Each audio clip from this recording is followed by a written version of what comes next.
এরপর যে রাজধানীর আবহাওয়া পরিস্থিতির খবরটা আমরা জানতে চাই, সেই খবর নিয়ে যুক্ত হচ্ছেন সহকর্মী ডলার মেহেদী।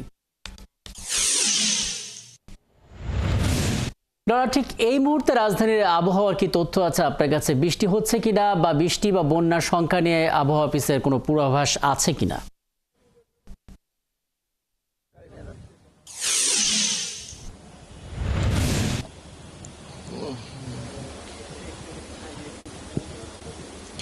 আবহাওয়া অধিদপ্তরের সর্বশেষ যে তথ্যটি বলছে, আপনি জানেন যে এই 2-1 দিনের যে বৃষ্টিপাত, এই বৃষ্টিপাতের মূল কারণ হচ্ছে বঙ্গোপসাগরে গভীরে লঘুচাপ এবং মৌসুমী বায়ু সক্রিয় থাকার কারণে এই বৃষ্টিপাতের মূল বৃষ্টিপাত হয়েছে, এমনটাই জানিয়েছে আবহাওয়া অধিদপ্তর। তবে ভয়ের কোনো কারণ নাই, বলছে যে এই মুহূর্তে এই 2-1 দিনের মধ্যেই বৃষ্টিপাতটা কমে যাবে এবং রাতের তাপমাত্রা আজকে হয়তো 1 থেকে 3 ডিগ্রি বাড়তে পারে সামান্য, এমনটাই জানিয়েছে আবহাওয়া অধিদপ্তর।